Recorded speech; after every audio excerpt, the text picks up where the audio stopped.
90 రోజుల కోర్సు పూర్తి చేస్తే చాలు 100% ప్లేస్మెంట్ సపోర్ట్ తో సాఫ్ట్వేర్ జాబ్ మీ సొంతం. వెంటనే కోడ్ జ్ఞాన్ డెస్టినేషన్ ని సంప్రదించండి.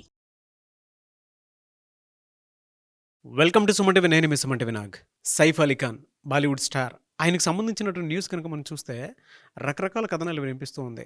అండ్ ఆస్తి గొడవల, లేదనంటే ఇంట్లోనే గొడవ జరిగిందా, లేదా పోలీసులు చెప్పినటువంటి కథనాల ప్రకారం కనుక మనం చూస్తే ఏది నిజం అంటే పట్టుకున్నది ఒక అతన్ని అండ్ చూపించింది ఒక అతన్ని, ద సేమ్ టైం అక్కడ పని మనిషి చెప్పినటువంటి మాటలు ఎఫ్ఐఆర్ని బట్టి కనుక మనం చూస్తే చెప్పినటువంటి మాటలు ఇంకోలా ఉంటూ ఉన్నాయి.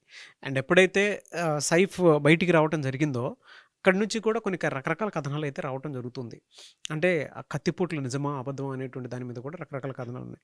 వీటికి సంబంధించినటువంటి పూర్తి అప్డేట్స్ ఏంటి అనేది ఈరోజు మనతో పాటు హైకోర్టు అడ్వకేట్ అలఘర్ రవీంద్రనాథ్ గారు ఉన్నారు. అది వారి మాట్లాడినట్టు తెలుసుకుందాం. Hello sir. హాయ్ అండి నాగరాజ్ గారు. ఏం జరుగుతుంది సార్ అంటే సైఫ్ అలీ ఖాన్ విషయంలో కొత్త కథనాలు ట్విస్టులు మీద ట్విస్టులు వినిపిస్తూ ఉన్నాయి. పూర్తి డీటెయిల్స్ ఏంటి సార్ అసలు వీటికి సంబంధించి? మధ్యప్రదేశ్ క్యాపిటల్ భోపాల్లో ఫ్లాగ్ స్టాఫ్ హౌస్ అని చెప్పి అహ్మదాబాద్ ప్యాలెస్కి దగ్గరలో ఉన్నటువంటి ఒక ప్రాపర్టీ. యాక్చువల్గా ఈ ప్రాపర్టీ ఏంటంటే బెంగాల్ యొక్క నవాబుగిరి అంటే దేశానికి స్వాతంత్రం వచ్చే పూర్వం నుంచి కూడా వీటిని పరిపాలించుకునేవారు అప్పటి నవాబులు. అదే సమయంలో ఆ నవాబు ప్యాలెస్, ఇప్పుడు నేను చెప్పినటువంటి ఈ ఫ్లాగ్ స్టాఫ్ హౌస్ ఏదైతే ఉందో ఇది కంప్లీట్గా సైఫ్ అలీ ఖాన్ గారిది అని చెప్పి కన్ఫర్మేషన్ చేస్తూ చాలా వివాదాలు కోర్టులు అయితే ఉన్నాయి. దీని మీద మధ్యప్రదేశ్ ప్రభుత్వం కూడా కొన్ని ఉత్తర్వులు కూడా ఇవ్వడం జరిగింది. అట్ ద సేమ్ టైం అక్కడ మధ్యప్రదేశ్ ఉన్నటువంటి హైకోర్టులో కూడా దీని మీద కొన్ని విషయాలు ఉన్నాయి. దీనికి సంబంధించి కొన్ని విషయాలు నేను మీకు తెలియపరుస్తాను. 1968లో ఎనిమా యాక్ట్ అని చెప్పి ఒక యాక్ట్ వచ్చింది మన ఇండియన్ గవర్నమెంట్ ప్రకారం.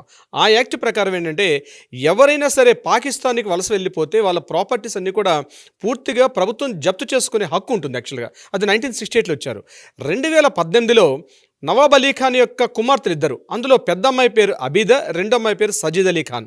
ఈ అబీద ఏం చేశారంటే 2015లో ఈ అమ్మాయి ఇండియాలో నుండి ప్రాపర్టీ విడిచిపెట్టి ఆమె పాకిస్తాన్ వెళ్ళిపోయారు. అబీద యొక్క సిస్టర్ ఎవరైతే ఉన్నారో ఆవిడ పేరు సాజిద్ అలీ ఖాన్. ఆవిడ స్వయాన మన్సూర్ అలీ ఖాన్ పటౌడీ యొక్క సిస్టర్.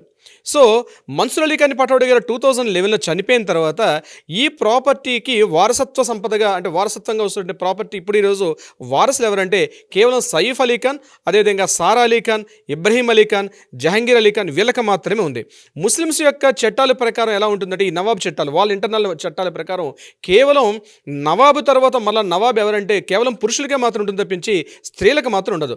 సో మన్సూర్ అలీ ఖాన్ పటౌడీ గారు 2011లో చనిపోయిన తర్వాత ఈ ఎంటైర్ ప్రాపర్టీకి వారసుడిగా ఈరోజు సైఫ్ అలీ ఖాన్ గారు కూడా ఉన్నారు. అయితే సైఫ్ అలీ ఖాన్ గారు దీనికి ఎప్పుడైతే మన్సూర్ అలీ ఖాన్ పటౌడీ గారు చనిపోయారో 2011లో సైఫ్ అలీ ఖాన్ గారిని భోపాల్ తీసుకెళ్ళి అక్కడ తలపాగా ఉత్సవం చేస్తారంటే ఒక కింగ్ అనమాట, ఒక నవాబ్, భోపాల్ నవాబ్ అని చెప్పి 2011లో ఒక వేడుక కూడా చేస్తారు. ఆ వేడుకలో సైఫ్ అలీ ఖాన్ కూడా పాల్గొన్నారు.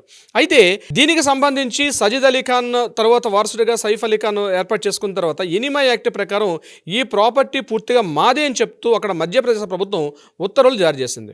ఉత్తర్వులు జారీ అంటే దీనికి ఇంకా ఎప్పుడైతే అబీద వెళ్ళిపోయారో ఈ ప్రాపర్టీ పూర్తిగా ప్రభుత్వానికి చెందుతుంది, ఇది వారసులు ఎవరు లేరని చెప్పి మధ్యప్రదేశ్ ప్రభుత్వం ఒక తీర్పు ఇవ్వడం జరిగింది. దీని మీద వాగ్వాదాలు జరిగినప్పుడు ఏం చేశారంటే వీళ్ళు కోర్టుకు వెళ్ళారు. దీనికి సంబంధించి సైఫ్ అలీ ఖాన్ గారికి నోటీసులు పంపించారు. అంటే మేము ఉన్నాం ఇక్కడ వారసులు అని చెప్పి 2011లో సైఫ్ అలీ ఖాన్ గారు చెప్పినప్పుడు దీనికి మీరు ప్రూవ్ చేసుకోమని చెప్పి మధ్యప్రదేశ్ భోపాల్ హైకోర్టు దీని మీద డిస్కషన్ జరుగుతున్నాయి. అప్పటి నుంచి ఇప్పుడు కూడా జరుగుతున్నాయి. అయితే వీళ్ళు అప్పటి నుంచి అఫిడవిట్స్ సబ్మిషన్ చేసి మేము కూడా ఉన్నాం అన్నటువంటి విషయాన్ని హైకోర్టు 3 సార్లు ఇప్పటికీ ఫైనల్ జడ్జిమెంట్ ఇవ్వడానికి ముందు పడినప్పుడు కూడా 2 సార్లు ఫెయిల్ అయ్యారు.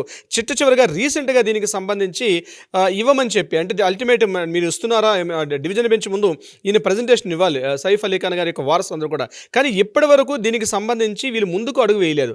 So final last and call ప్రకారం ఇంకా చెవికిపోతే ఎంటర్ ఈ ప్రాపర్టీ అంతా కూడా పూర్తిగా మధ్యప్రదేశ్ ప్రభుత్వం కేంద్రం యొక్క చట్టం ప్రకారం ఇదంతా కూడా గవర్నమెంట్ ఆదాయంలో వెళ్తుంది. సో అక్షరాల ఈ యొక్క ప్రాపర్టీ వాల్యూ సుమారుగా 15,000 కోట్ల రూపాయలు ఉంటుందని మనకి మీడియా వర్గాల ద్వారా తెలుస్తున్న ఇన్ఫర్మేషన్. అది నిజమా కాదండి, సబ్జెక్ట్ టు ద కరెక్షన్.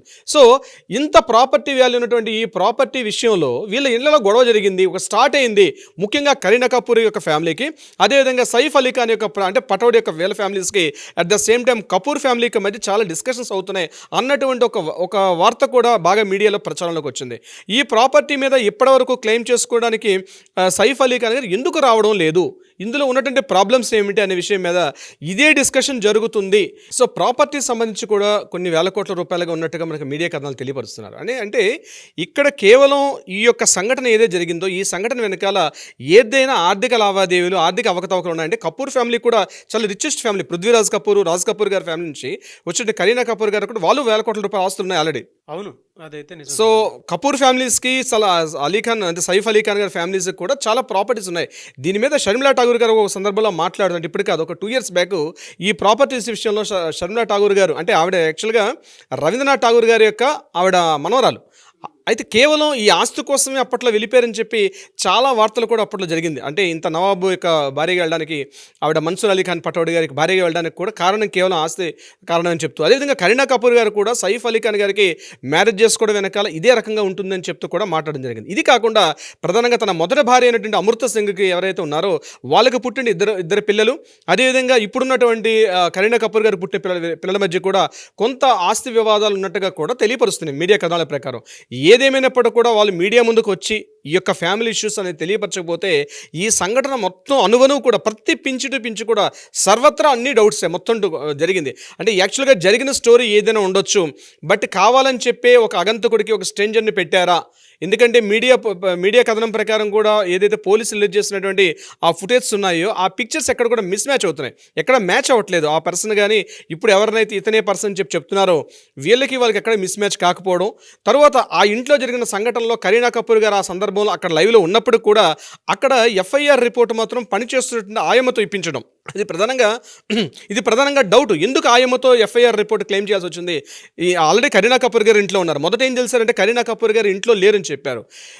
తర్వాత ఏం చేస్తారంటే కరీనా కపూర్ గారు అక్కడే ఉన్నారు, కానీ ఇలియామా ఫిలిప్ అని చెప్పినంటే అటువంటి ఆమెతో ఎందుకు ఇప్పించడం జరిగింది? అదొక సస్పెక్ట్ చేసినట్టు డౌట్. మరొక పాయింట్ ఏంటంటే కరీనా కపూర్ గారు ఇప్పటికి కూడా ఆ టైంలో కిందకి దిగడానికి అంటే ఆటోలు ఎక్కించేటప్పటికి కూడా కరీనా కపూర్ గారు కిందకి రాలేదు. అక్కడెక్కడ కూడా మనకి మాట్లాడుతున్నటువంటి ఆ సందర్భంలో అక్కడ ఒక డ్రైవర్, ఆ డ్రైవర్ పక్క నేను ఒక పర్సన్ చూసాను చెప్పి అతను ఆటో డ్రైవర్. మరి అప్పటివరకు కరీనా కపూర్ గారు ఏం చేస్తున్నారు? ఇప్పుడు ఏదైతే కత్తి పట్టుకొచ్చని చెప్తున్నారు, కత్తితో హిట్ చేసినట్టుగా చెప్తున్నారు, బట్ అక్కడ చూసి అలియామి ఫిలిప్ ఇచ్చే ఎఫ్ఐఆర్ రిపోర్ట్లో ఒక హెక్సా బ్లేడ్ పట్టుకుని వచ్చాయంటారు. హెక్సా బ్లేడ్తో ఆయన అటాక్ చేయడానికి ముందుకు వస్తే నేను అడ్డంగా పెడితే నాకు కూడా కట్ అయిందని చెప్తున్నారు. బట్ అక్కడ ఆపరేషన్ థియేటర్లో ఈయనకి వెన్నుముక ఆపరేషన్ చేసినప్పుడు ఆయన బాడీ నుంచి ఒక 2 నుంచి 3 ఇంచుల అంగుళం ఉన్నటువంటి ఒక షార్ప్ ఎడ్జ్ ఒక నైఫ్ని తీశారు.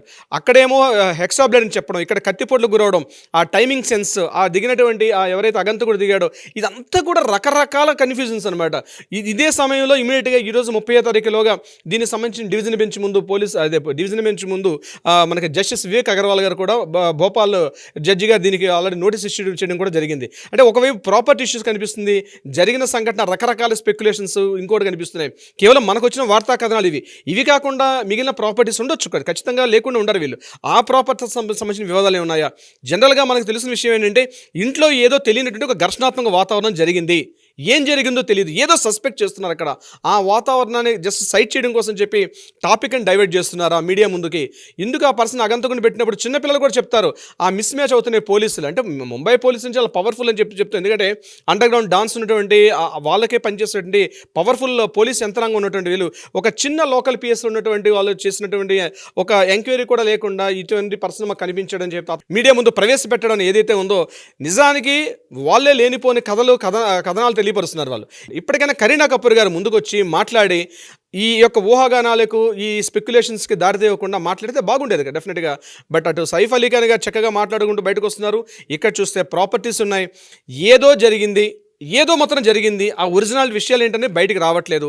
అటు ప్రభుత్వము, పోలీసులు, జరుగుతున్న సంఘటనలో విఐపీలు వీరందరూ కలిసి కుమ్మాయిక్కయ్యారా? పెద్ద కామెడీ ఏంటంటే అంత పెద్ద అపార్ట్మెంట్ నుంచి ఇంత పెద్ద ఇన్సిడెంట్ జరిగినప్పుడు ఆటోలో తీసుకుని వెళ్ళటం అనేది, అక్కడ సెక్యూరిటీ సిబ్బంది ఉంటుంది, దాంతోపాటు అంటే క్వశ్చన్ మార్క్స్ చాలా ఉన్నాయండి. ఇప్పుడు 11th and 12th ఫ్లోర్లో జరిగినప్పుడు మిగిలిన ఫ్లోర్లో ఉన్న పర్సన్స్ వాళ్ళ రెస్పాండ్ ఎట్లా అవుతున్నారు? సీసీ కెమెరాలు పనిచేయకపోవడం. పెద్ద హాస్యాస్పదం ఏంటంటే సీసీ కెమెరాలు పనిచేయకపోవడం. ఈరోజు ప్రతి జంక్షన్లో, ప్రతి రోడ్లో మామూలుగా ఒక మిడిల్ క్లాస్ పర్సన్స్ కూడా తన ఇంట్లోకి ఎవరైనా అగంతకులు వస్తారని చెప్పి బయట సీసీ కెమెరాస్ ఫుటేజ్ పెడతాం. అట్లాంటిది ఇంత పవర్ఫుల్ సెలబ్రిటీ పర్సన్ ఇంటి బయట, ఇన్ని వేల కోట్ల రూపాయలకు అధినేత ఉన్నటువంటి ఈ పర్సన్ ఇంటి బయట ఒక్క సీసీ ఫుటేజ్ లేకపోవడం, దాని మీద పోలీసులు స్పందించకపోవడం, ఆ రిలీజ్ చేయకపోవడం అంటే ఏదో సంథింగ్, ఇది fishing, no doubt at all. ఇది కాకుండా ప్రత్యేకంగా నాగరాజు గారు ఈ సంఘటన జరిగిన తర్వాత ఇమీడియట్గా ఆ 11th ఫ్లోర్ నుంచి కిందకి దిగారు. అది లిఫ్ట్లో దిగారా లేకపోతే ఎవరైనా మామూలుగా స్టేర్ కేసు మీద దిగారా? ఒక లిఫ్ట్లో దిగి ఉంటే అసలు దాని తాలూకా ఫుటేజ్ కనిపిస్తాయి కదా లిఫ్ట్లో. అసలు లిఫ్ట్లో దిగుతున్న ఫుటేజ్ కనిపించాలి. ఆ లిఫ్ట్లో ఎవరెవరు ఉన్నారు? ఓకే, చిన్న అబ్బాయి ఉన్నారని చెప్పారు, అదే ఇబ్రహీం అలీ ఖాన్ అని చెప్తున్నారు. ఆ రెండో అబ్బాయి ఇబ్రహీం అలీ ఖాన్ అని చెప్తున్నారు. ఇబ్రహీం అలీ ఖాన్ ఉన్నప్పుడు ఆయన ఇంటర్గేట్ చేశారా? ఆయన ఇచ్చిన స్టేట్మెంట్స్ ఏంటి? ఎవరెవరు ఉన్నారు ఇక్కడ? దీనికి సంబంధించిన వ్యక్తులందరినీ కూడా ఒకసారి పిలిచి మాట్లాడి, నాకు తెలిసి ఖచ్చితంగా పోలీసులు ఇవన్నీ కూడా రికార్డ్ చేస్తుంటారు. బట్ ఇవన్నీ కూడా హైడ్ చేస్తున్నారు మీడియా ముందు, ఇవన్నీ రిలీజ్ కాకుండా. ఎందుకు రిలీజ్ చేస్తారు? నిజంగానే ఎవరో ఒక అపరిచితుడి వ్యక్తి ₹1,00,00,000 కోసం అని చెప్పి స్ట్రేంజర్ ఇంట్లోకి వెళ్ళి ఇంత సీన్ క్రియేట్ చేస్తుంటే అవన్నీ బయట మీడియాకి చెప్పకపోవడానికి గల కారణాలు ఏమిటి? ఎవరినో దాస్తున్నారు. ఎందుకు దాస్తున్నారు? ఏం దాయాలి ఇందులో? ఇప్పుడు వాళ్ళకి మధ్య కక్షలు లేవంటున్నారు. కేవలం ఒక రాబరీ కోసం వచ్చాడని చెప్పి ఎఫ్ఐఆర్లో స్ట్రైట్గా మాట్లాడినప్పుడు ఆ సెక్షన్స్ కూడా రాబరీకి సంబంధించినవి. సెక్షన్ 311, 312, 331(6), 331(7) ఇవి ఆయన మీద నమోదు కేసు. అంటే రాబరీ, ట్రెస్పాసింగ్, వీటికి సంబంధించిన సెక్షన్సే. ఇటువంటి సంఘటన జరిగినప్పుడు పోలీసుల విషయాల్ని ఎందుకు బయట తెలియపరచట్లేదు? ఎందుకు అంటే కంప్లీట్గా దాన్ని మిస్గైడ్ చేస్తున్నారు అంది ఖచ్చితంగా వేల మందికి, లక్షలాది మంది ఇండియన్స్కి అయితే ఒక డౌట్ అయితే రేజ్ అవుతుంది నాగరాజు గారు. ఎస్, చూద్దామండి దీని మీద ఏ విధంగా ఉంటుంది అనేది. Anyways thank you so much Ravindranath garu. Thank you so much Nagaraju గారు.